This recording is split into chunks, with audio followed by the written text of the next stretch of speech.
DZRH, member, kapisanan ng mga broadcaster ng Pilipinas.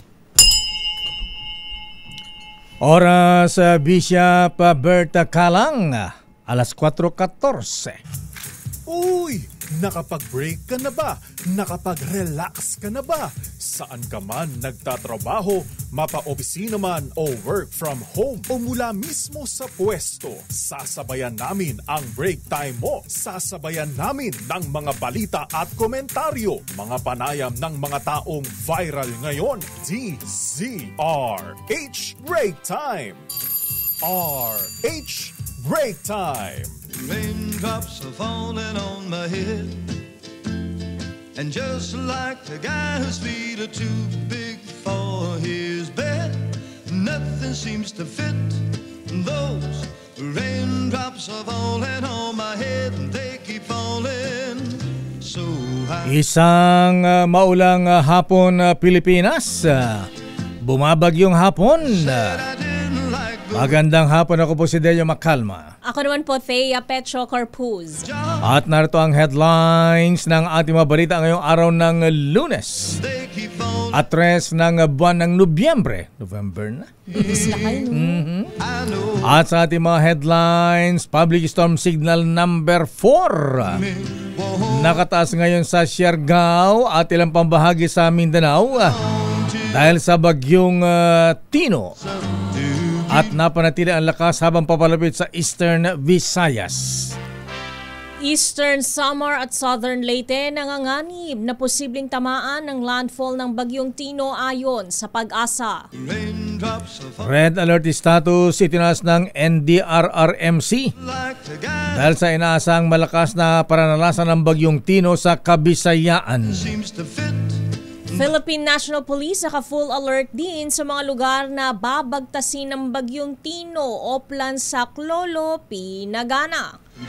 Samantala, libo-libong mga residente sa Dinagat Islands at makarating lugar sa Eastern Visayas abay pinalikas na.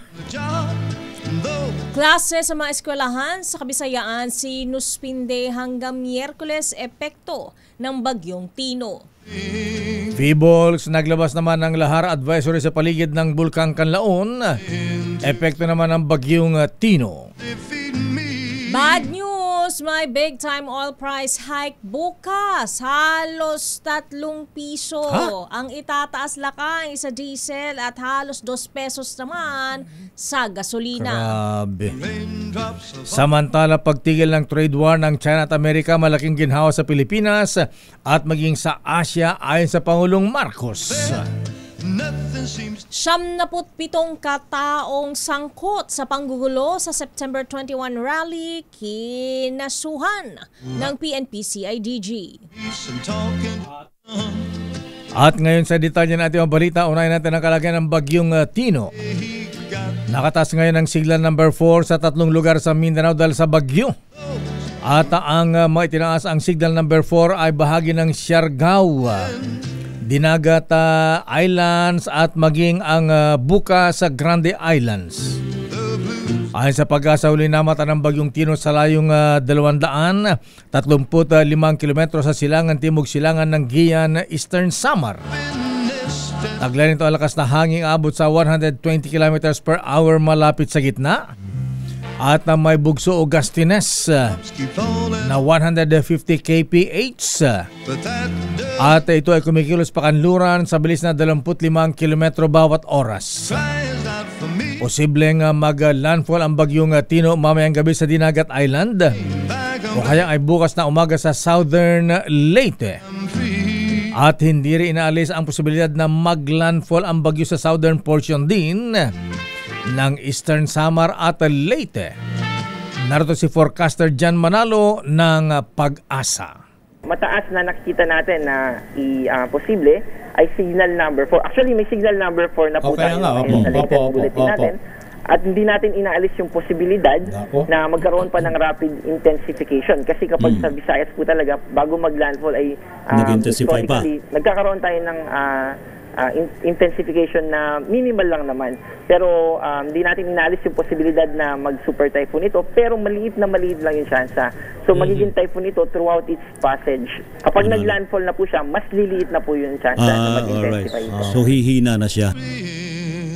Samantala, bantay sarado rin ng Pag-asa ang iba pang mga lugar na tatamaan ng Bagyong Tino. Kabilang dito ang mga nakataas sa Signal Number 3 na kinabibilangan ng southern portion ng Eastern Samar, the southern portion ng Samar, central and southern portions ng Leyte, southern Leyte, central portions of Cebu, kasama na ang Camotes Islands, eastern portion ng Bohol at kabilang the rest of Surigao del Norte. Signal number 2 naman sa mga sumusunod na lugar, southern portion ng Masbate, central portion ng Eastern Samar, central portion ng Samar, rest of Leyte, Biliran, rest of Bohol, rest of Cebu, kasama ang Bantayan Islands, northern and central portions ng Negros Oriental, Negros Occidental, Siquijor, Guimaras, Capiz, Iloilo, southern portion ng Aklan, central at southern portions ng Antique,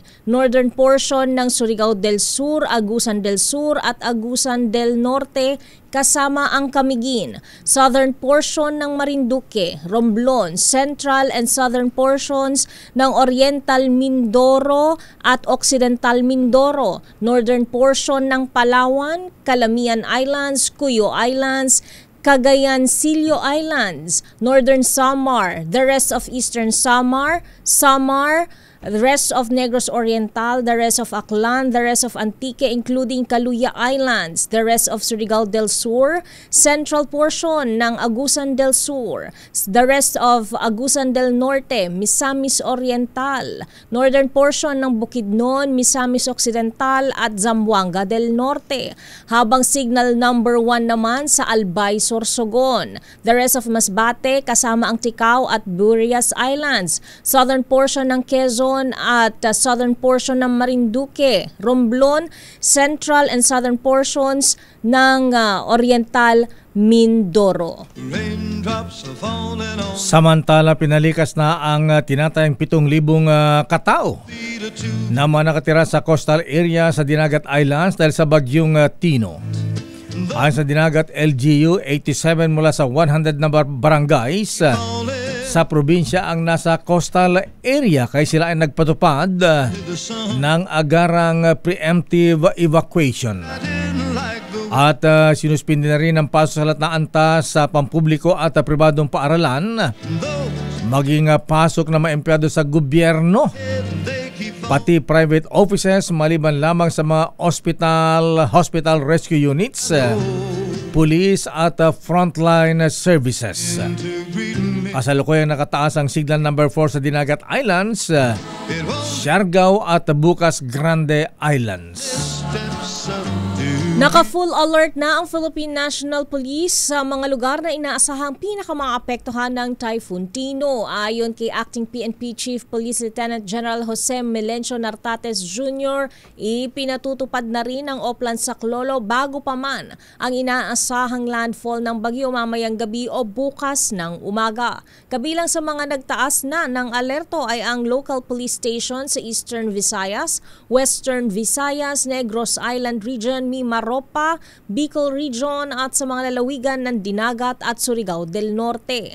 Ipinaliwanag naman ni Police Colonel Jesse Tamayaw, Executive Officer ng Directorate for Police Community Relations, na trabaho ng mga naka-full alert ang magpatupad ng coordinated operations katuwang ang mga lokal na pamahalaan. Narito si Tamayaw. Once kasi na meron gano'n, we automatically activate our disaster incident management task group of all regional offices, yung mga PROs natin, PPOs, including our stations as part of their preparations. But it's in coordination with the local disaster risk management coordinating council. Umabot na sa mahigit 1,600 families ang nasa evacuation centers ngayon diyan sa mga Eastern Visayas dahil sa paghagupit ng Bagyong Tino. Batay sa pinakauling situational report ng Philippine National Police Region 8, umabot na sa 1,639 families ang inilikas sa iba't ibang lalawigan ng Eastern Visayas o Eastern Samar. Pinakamarami ang evacuee sa Biliran kung saan 1,448 families at 5,289 naman mula sa bayan ng Maripipi, Kabukayan, Kawayan, Kulaba, Kaibiran at Naval ang pansamantalang nanunuluyan sa itinakdang evacuation centers. Nasa 103 families naman ang lumikas sa Padre Burgos, Southern Leyte, habang sa Giwan Eastern Samar ay umabot naman sa 88 families ang inilikas sa kanilang mga tahanan dahil sa masamang kalagayan ng panahon. Samantala, mahigit 4,000 pamilya ang lumikas na sa lalawigan ng Samar dahil sa banta ng Typhoon Tino. Sa panayam sa DZRH, sinabi ni Samar PDRRMO Officer Manuel Van Torrevillas na mahigit 100 barangay ang nagsagawa ng preemptive at forced evacuation bilang paghahanda sa hagupit ng bagyo. Narito si Torrevillas. Ngayon po, Ma'am May, meron pong 110 barangays po ang nag-implement ng preemptive and forced evacuation.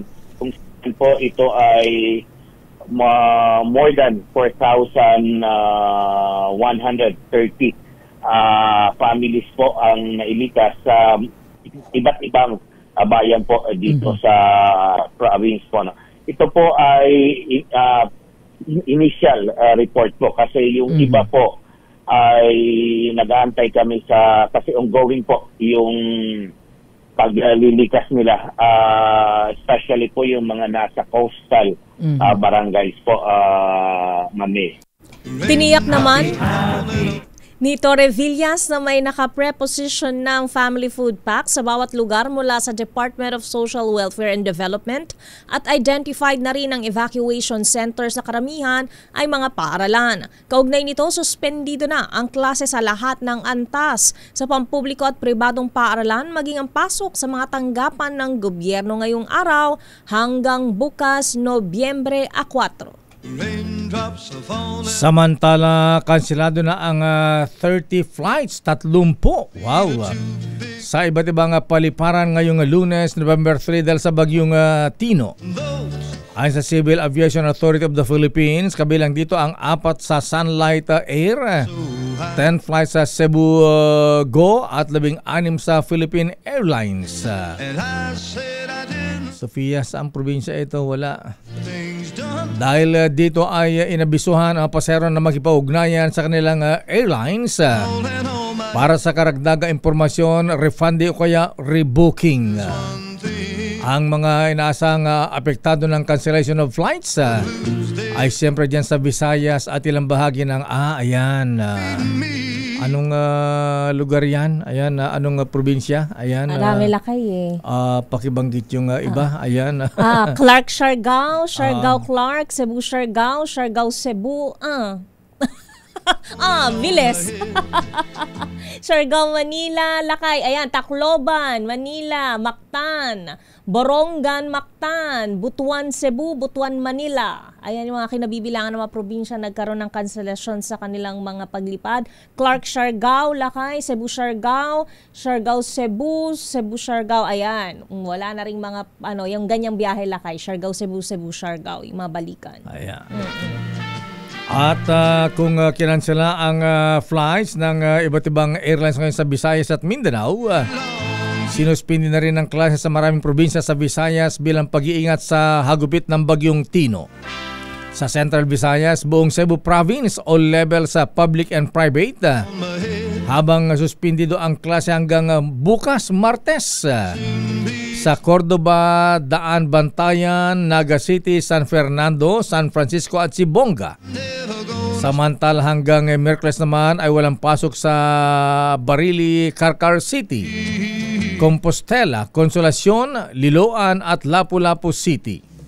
Sa Eastern Visayas ay suspendido hanggang bukas ang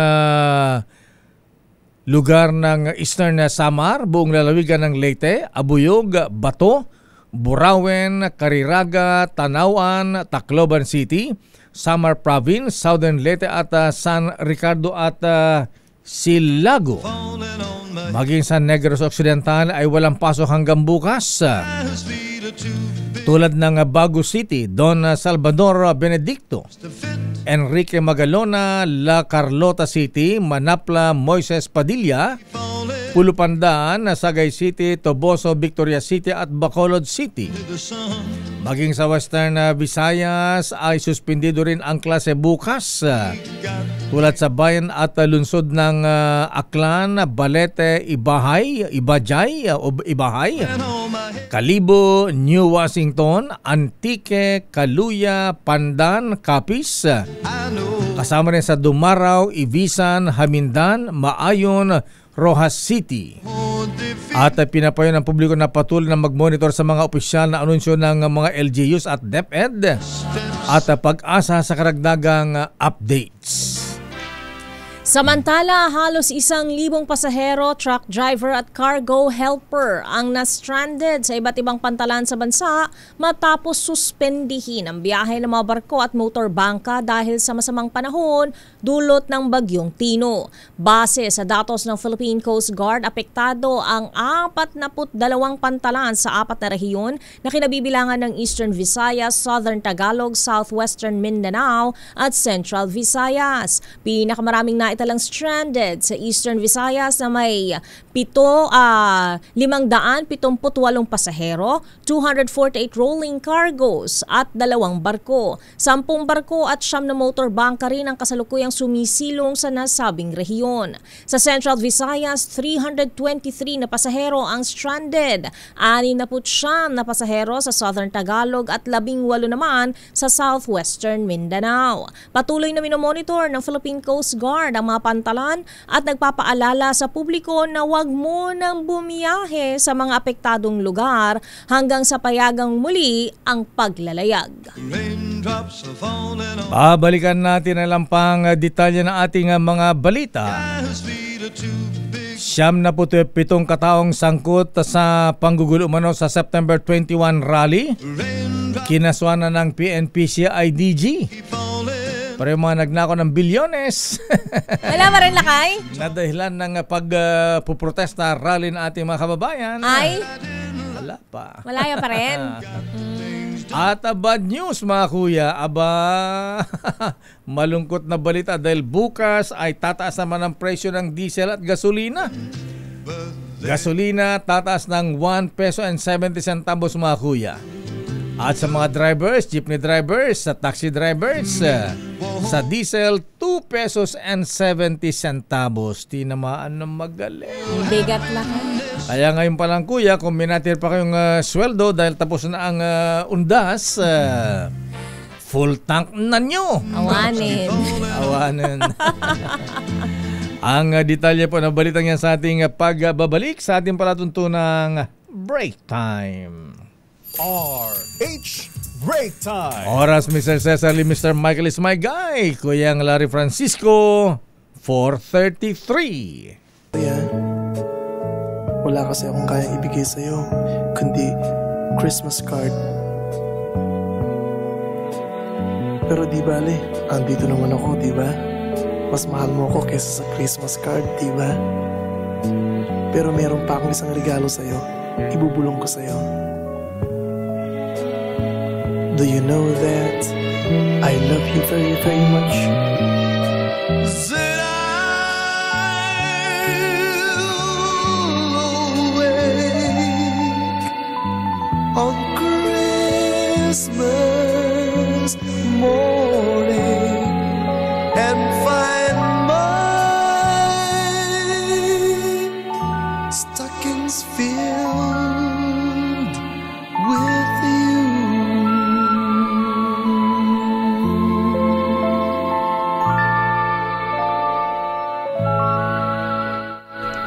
Merry Christmas, Miss Thea. Sana ulanin din tayo ng biyaya lakay dahil 52 araw na lang, Pasko na. At sana ka bagyuhin tayo, bahain tayo Yun. ng bonus at saka 13-month pay.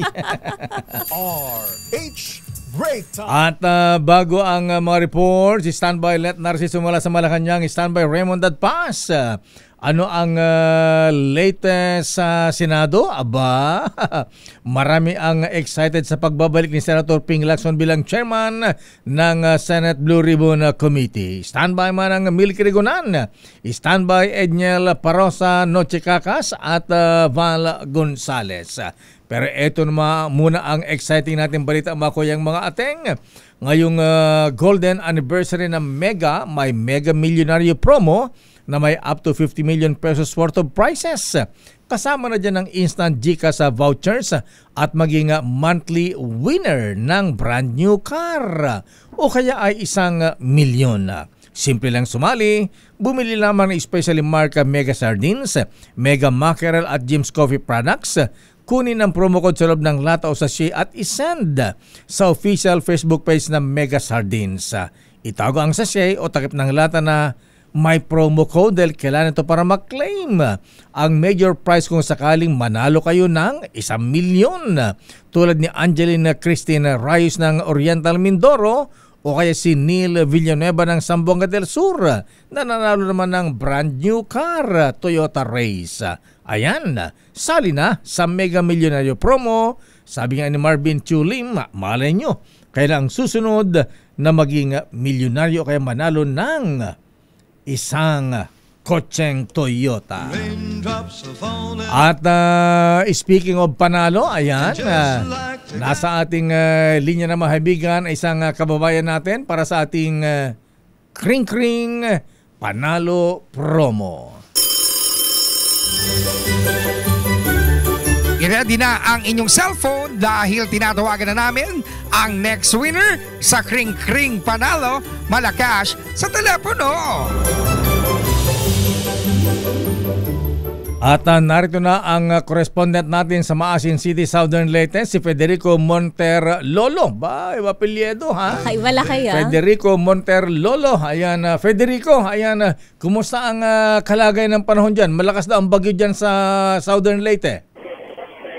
Federico. Rico. Malakas ang bagyo dyan, pare koy. Ito, mahina ang signal kasi bagyo dito. Mahina ang signal dahil malakas ang bagyo, ha? Mahina ang boses niya eh. Ayan, pero malakas ang boses mo, ayan, kasing lakas ng bagyo. Ayan. Malakas ba ang ulandong? Bye. Ngayon mga alas 4, lumakas na po. Kanina hindi naman. Hindi naman. Ayan, pero wala naman baha dyan sa Leyte. Ewan ko lang po sa ibang lugar. Dito sa Maasin, wala pa naman po. Sa Maasin, Southern Leyte. Ayan. Federico Lolo. Ayan. Lolo ka na ba? Ito lang, lumakas ang di ko na marinig. Lolo ka na ba? Hindi pa. May apo ka na. Federico. Parang naririnig ko pa yung malalakas sa patak ng ulan na kayo sa background. Ayan, parang malakas ang patak na ulan sa bayan niya. Federico, ayan. Ang tanong ko ano ang pangalan ng bagyong sumasalantang yun dyan sa Leyte? Ano po? Hindi ko marinig masyado. Sandali po. Anong pangalan nung bagyo dyan sa Leyte? Yung? Anong pangalan ng bagyo? Tino. Kita mo. Pagka binubulong ko pala, naririnig mo eh. Pagka sinisigaw ko, pero hindi pa yan ang tanong ko. Ang tanong ko anong himpilan ng radyo ang number 1 sa buong Pilipinas? Ang pinaka-paborito ko magmula nung maliit pa ako, DCR8. Galing-galing mo talaga, Federico Monterlolo. Ayan. Ng Maasin, Southern Leyte. Ayan, Federico Lolo, ha? Correspondent ka na namin dyan sa Southern Leyte, ha? Opo. Mamaya mag-report ka, ha? Ayan. Congratulations, Federico Monterlolo. Salamat sa DCR8 sa suksyon nila kay Dio. Walang anuman, Kuya Federico Ingat po Lolo. kayo. Ayan. Samantala, hatawin na natin ang mga reports, pero happy birthday muna kay baka daw magparamdam ito. Ayan, si Arnold Clavio ng DCWB. Ayan, GMA, happy birthday Igan. Alaba tayo dyan. At happy birthday din kay Gobernadora, kay Ate V, Governor Vilma Santos ng Batangas. Binabati na kay dating boyfriend, Finance Secretary Ralph Recto. At happy birthday din kay Eric Acero at ganun din kay Mista. Ayan, para sa mga nakilala po kay dating PCSO President o Chairman George Hirohito Corpus. Birthday po niya ngayon. Binabati ng mga taga PMA Sandigan 82. Happy birthday, Mista. Ayan. Sana ay ulanin ka. Ayan, bagyuhin ka ng maraming benepisyo. Ayan. Maraming grasya. Ayan. Eto na ang mga reports. Pero ito muna mga kuya. Ayan, paalala muna. Full tank na nyo. Ayan. Dahil bukas tataas po ang gasolina ng 170, diesel 270, at sa kerosene 210, 2 pesos and 10 centavos. At epektibong paggamit ng artificial intelligence, pag-aaralan ng pamahalaan. Ano po yung mahabing parang maganda ang AI pero parang nakatakot din, ano? Ayan. Oo, laki maraming nagogoyo Oo, lalo na pag ginamit ito sa masama. Ayan. Kabulastugan, ano? Arrest number 14. Let Narciso please come in. Miss Let. Lakay Mistea, naniniwala si Pangulong Ferdinand Marcos Jr. na kailangan ng malaliman at masinsinang pag-aaral para epektibong magamit at maipatupad ang artificial intelligence sa mga sistema ng gobyerno. Sinabi ito ng Pangulo makaraang isulong ang pag-adapt ng pamahalaan sa AI matapos dumalo sa APEC Summit sa South Korea. Ay kay Pangulong Marcos, kailangan kumausap ng mga eksperto hindi lang sa Pilipinas kundi sa ibang bansa para matukoy at mabigyang linaw kung paano epektibong gagamitin ng gobyerno ang AI. Mahalaga rin anya ang magiging papel ng mga think tank o mga research organization para malaman ang direksyon ng AI at paano magbebenepisyo ang bansa kapag tuwiran itong yakap at ipinatupad sa mga sistema ng pamahalaan. Para sa Pangulo, kailangan ng agarang aksyon sa pag-aaral sa paggamit ng AI para hindi mapag-iwanan ang Pilipinas, lalo na sa mabilis na pagbabago ng mga teknolohiya. Ito si Let Narciso para sa DZRH. Yes, Akay? Di ba, teki ka, Let? Ayan, di ba pwedeng hindi masyado. Di ba pwedeng turaan yung AI na wag gagawa ng masama? Ayan, na kung gagawa ng masama mamamatay siya. Magse-self-destruct yung ginagawa mo. Magse-self-destruct siya. Oo, ayan. Yan siguro ang ginagawang pag-aaral na lakay ng DICT. Kasi sabi nga hindi na may iwasan yung AI nandiyan na talaga. Kaya kailangan aralin na lang kung paano siya gagamitin ng maayos at hindi sa makapipinsala. Ayan. Teki ba ang presidente? Siguro natutulungan. O baka text and call lang siya. Ayan. So, lakay kasi kapag na talaga kami nga na doon sa sabi nga tita, hindi na masyado how much more yung anong tawag doon? Anong tawag sa inyo, lakay? sa amin Gen Z. Wow, Gen Z. Gen Z. Yan naman ako doon sa Gen Z na yun. Gen Senior. Gen Senior. Okay, ano pa schedule ng presidente ngayong araw ng Lunes, Miss Let? Beauty rest ba siya? Walang nais sa publikong aktibidad si Pangulong Marcos ngayong araw at wala rin nabanggit ang palasyo kung mayroon siyang naging schedule sa loob ng Malacanang. Pero kapag ganito kasi lakay na may sama ng panahon ay nakamonitor ang presidente sa pagtugon at pagbibigay ng direktiba sa kaukulang mga ahensya ng gobyerno. Palagay ko nagpapa-facial tsaka nagpapa-jobos ng buhok. Jobos. Maraming salamat, Miss Let, mula sa Malacanang. Thank you. Rosilette Narciso para sa DZRH. Una sa Pilipinas, una sa Pilipino. Samantala, dumako naman tayo sa Senado. Senator Lito Lapid excited sa pagbabalik ni Senator Ping Lacson bilang chairman ng Senate Blue Ribbon Committee. Idatay mo balitang yan. RH28 Raymond Adpaas. Raymond. Pero Raymond, baka mag-report. Brad, ayan. Bakit lakay? Siguro mas exciting kung magtatanong ang Senator Lito Lapid sa hearing ng Blue Ribbon Committee. Ayan. Oo nga. Ayan, parang pagtatanong niya doon sa Batang Quiapo lang. Ayan, para naririnig din natin siya lakay Ayan, siya daw pinakatahimik na senador Ayan nga, pagka parang yung sinesermonan yung mga kriminal doon sa doon sa Batang Quiapo. Oo. Arrest number 28, Raymond. Brad, please come in. Ayan mo, Mayor, baka pagbalik ng hearing ay uupo na siya. Ayan. Mayor at Mistaya, kinatuwa ni Senador Lito Lapid ang desisyon ni Senate President Pro Tempore Panfilo Ping Lacson na bumalik bilang chairman ng makapangyarihang Senate Blue Ribbon Committee. Ayon kay Lapid, isang mahusay na investigador ang senador kaya dapat lang na kanya ipagpatuloy ang kanyang nasimulan. Mataas umano ang pagtingin sa kanya ng publiko pagdating sa investigasyon dahil alam nilang totoo ang kanyang ginagawa. Sabi ng senador, patas si Lacson at wala itong kinakampiyan kaya tama ang kanyang desisyon na bumalik bilang chairman ng Senate Blue Ribbon Committee. Sina Lapid at Lacson ay kasapi ng tinatawag na macho block sa Senado. Sa pagbabalik ng sesyon ng Senado sa November 10 ay nasang ibabalik ng plenary si Lacson bilang chairman ng Blue Ribbon Committee. Narito si Senador Lito Lapid. Welcome po kasi alam nyo, credible naman talaga si naging chief PNP yan ay talaga investigador yan Kaya yun, magandang ibinalik sa kanya kasi alam ng taong bayan talaga pag nag-imbestiga yan, totoo. Walang kaplastika, walang kinakampiyan. Yan, kaya tama-tama yun. Tama ang desisyon niya. Si Senador Lito Lapid. Ito si RH28 Raymond Advance para sa DZRH, una sa Pilipinas, una sa Pilipino. Hindi ba member ng Blue Ribbon Committee si Senator Lito Raymond? Hindi ko sigurado, Mayor, pero hindi ko pa nakitang umupo doon at nagtanong. Basta ang alam daw niya, wala siyang flood control. O di more na dapat maupo siya doon. Dapat matapang siya magtatanong doon.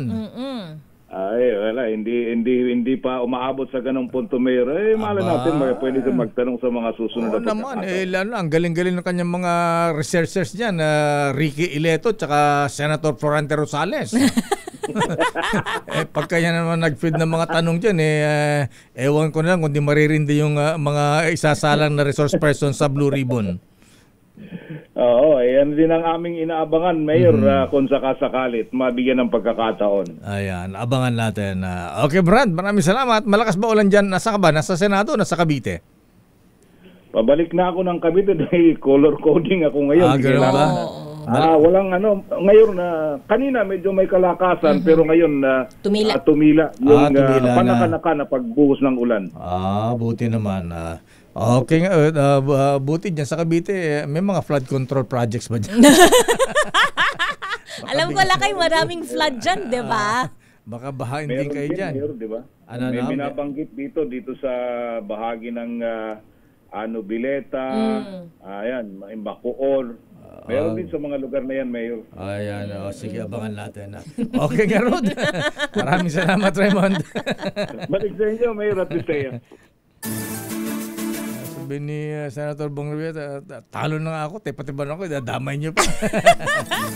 Samantala mula sa Kamara, pagpasa sa dalawang House bills na layunin matulungan at madagdagan pa ang kapangyarihan ng Independent Commission for Infrastructure. Pinamamadali na ni House Speaker Boji D. Oo nga, parang wala masyadong ngipin ang ICI. Aris number 12, Milky Regunan, please kami manang Milky. Lakayateya, mamadaliin na ng Kamara ang pagpasa sa dalawang panukalang batas para mabigyan ng dagdag na kapangyarihan ang Independent Commission for Infrastructure na nag-iimbestiga sa maanumalyang flood control projects.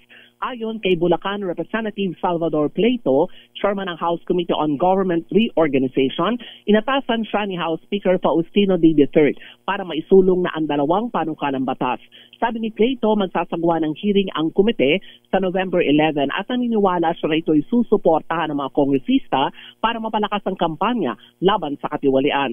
Ilan sa mga dagdag ng ngipin na ibibigay sa ICI ayon kay Pleito ay ang contempt at subpoena powers, pag-i-issue ng whole departure order at direct filing ng kaso sa Sandigan Bayan. Nagpatawag kanina ng technical briefing ang komite ni Pleito kahit walang pasok ang House Secretariat. Tinalakay sa technical briefing ang House Bill 4453 ni Representative Leila de Lima ng Mamayang Liberal Party List at House Bill 5699 ni Representative Toby Tiangco ng Navotas.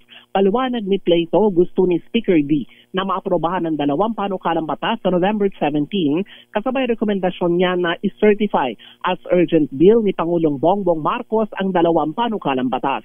Ang counterpart bill sa Senado ay inakta naman ni Senate President Tito Soto at Senator Risa Hontiveros. Ako si Neil Griguna, nagulat para sa DZRH, una sa Pilipinas, una sa Pilipino. Maraming salamat, Manang Milky Rigunan. Samantala, NDRRMC itinaas na ang red alert status bilang paghahanda sa Typhoon Tino. Idetay mo balitang yan, RH52, Edniel Parrosa. Edniel. Mula sa Blue Alert status nitong undas, itinas na ng National Disaster Risk Reduction and Management Council ang Red Alert status sa Operation Center nito dito sa Camp Aguinaldo bilang paghahanda sa pagtama ng Typhoon Tino sa lupa. Ito ay matapos ang tulong ng ibang ahensya ng pamahalaan kaugnay ng preparasyon. Ba't may sirena? Ano ibig sabihin yan?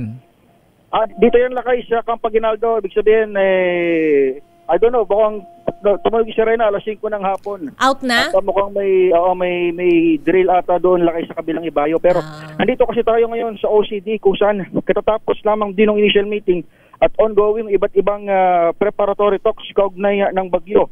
Bunsod nitong red alert status na idineklara ay naka-duty na ang mga kinatawan ng Armed Forces of the Philippines, Philippine National Police, Bureau of Fire Protection, Coast Guard at Pag-asa para sa 24 oras na koordinasyon. Ipinatitiyak din ng NDRRMC sa mga regional council ang tuloy-tuloy na monitoring at pagsasabit ng ulap dito sa General Headquarters ng OCD. Sa ngayon ay may nakataas na banta ng storm o daluyong sa mga baybayin ng Dinagat Islands, Eastern Samar, Leyte, Western Samar, Leyte at Surigao del Norte. Kaugnay niyan, Lakay at Bisaya ay may ilang mga lugar na sa Eastern Visayas at nagpatupad ng forced evacuation o pwersahang pagpapalikas sa kanilang mga residente dahil hanggang ngayon hapon na lamang inaasahan o tinatayang mas ligtas ang pag-evacuate dahil pag kumagat ng dilim ay mas mataas itong banta ng epekto ng bagyo. Pakinggan natin ang tagapagsalita ng OCD, si Sir Johnny Castillo.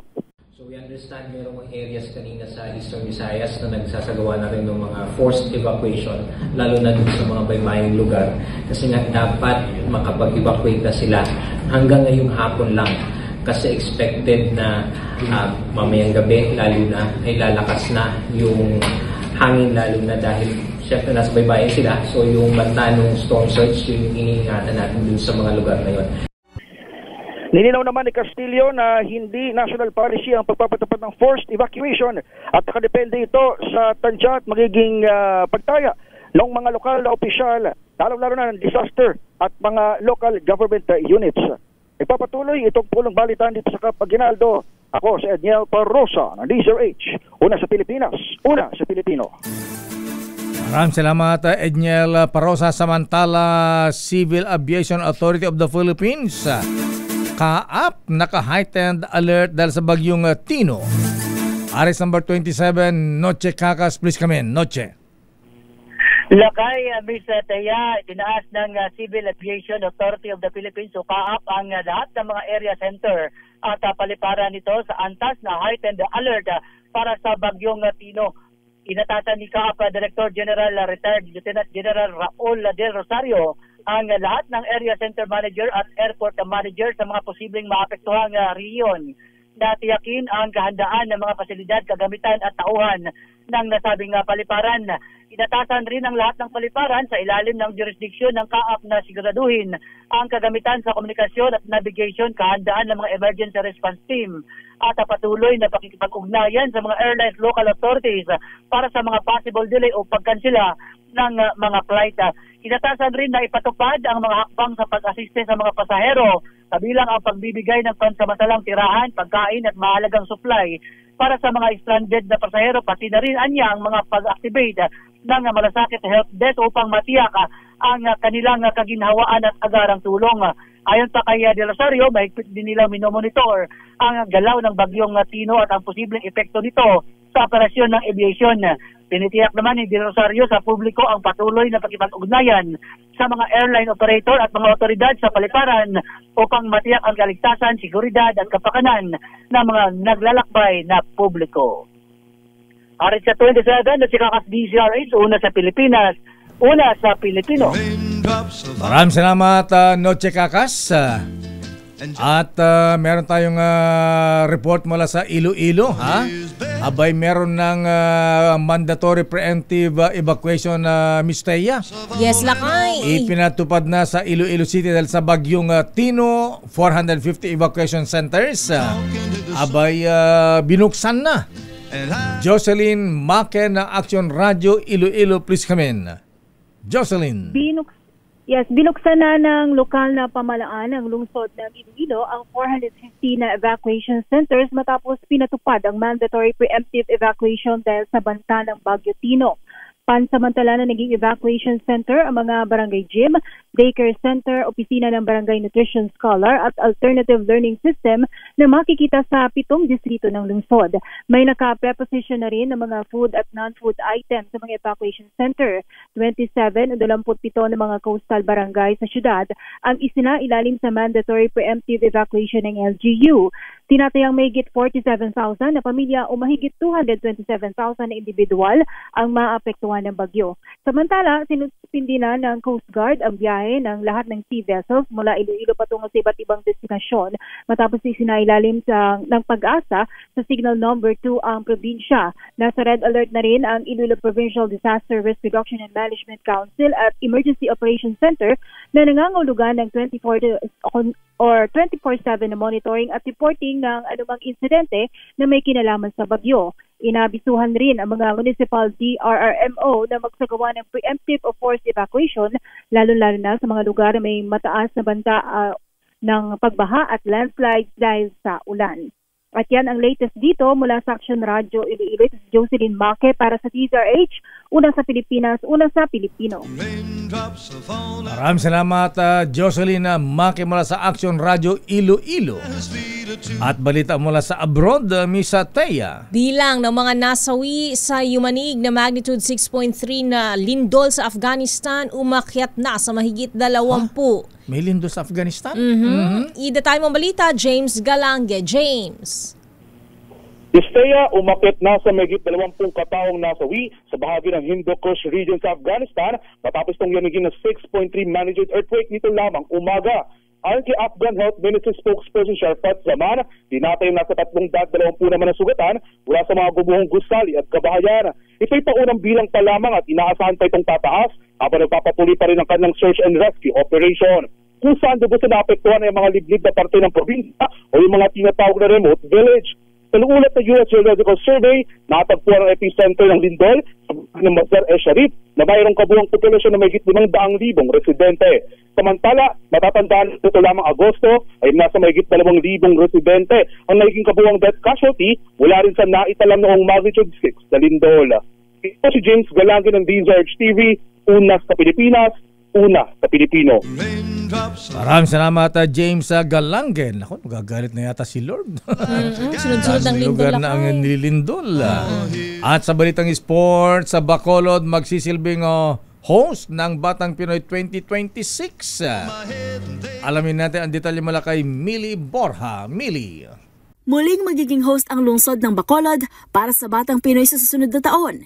Inanunsyo ng Philippine Sports Commission sa pagsasara ng 2025 edisyon ng palaro na ang City of Smiles ang susunod na pagdarausan ng Batang Pinoy 2026. Ayon kay PSC Chairperson Patrick Pato Gregorio, tama lamang na sa Bacolod muling idaos ang paglaro matapos ang ilang taon dahil ito ang isa sa mga unang lungsod na nag-host ng nasabing grassroots sports program. Unang naging host ang Bacolod noong 1999, sinundan ng 2000 at 2014. Ang huling Visayan City na naging host ng palaro ay ang Cebu City noon pang 2015. Isa rin sa mga dumalo sa closing ceremony si Gregorio na saksi sa turnover ng bandila ng Batang Pinoy mula kay General Santos City Mayor Lorely Pacquiao patungo kay Attorney Jose Martigo, kinatawan ni Bacolod City Mayor Greg Gasataya.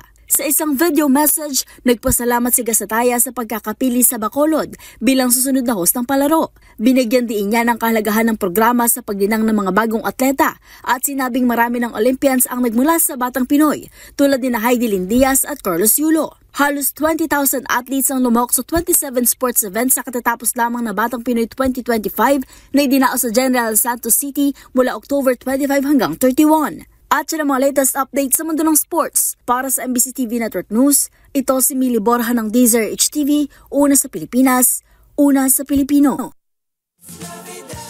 Maraming salamat, Mili Borja. At bago tayo magpaalam, bati mo natin na happy birthday si Kuyang, very merciful, Alan Dada Apolonio ng Dasmariñas Lads. Binabati ni Kuyang Dado Melegrito. At binabati natin si most merciful Roland Paulino, director ng BCDA. At si Romel Cabanela. Ayan. Binabati natin si Brother Mara Marso. Aba. Ng Carencia LU ng San Juan, La Union. At Dr. Ruel Aguila at Mr. Michael is my guy. Bossing Michael, magkano ang palitan ng dollar ngayon? Ayan, nalit yata yung ating di ba nagsasara ang baka nabasa, trading? Lakay. Kumusta ang dollar ngayon? Tumaas ba ang palitan o bumaba? At yan ang kabuhan natin palatuntunan ng break time. Ako po si Deo Macalma. Batiin ko lang belated happy birthday si Aling Vicky Lakay, nanay ko. Noong November 1. Ayan, si Aling Victoria Eleanor. At nakatutok din si Venus at si Teacher Dulce. Ako naman po, Thea Petro Corpuz. Susunod na mga balansyadong balita, Henry Uri at Miss Kay, Karen Oyong. Oras, Aling Palising, alas 5:10.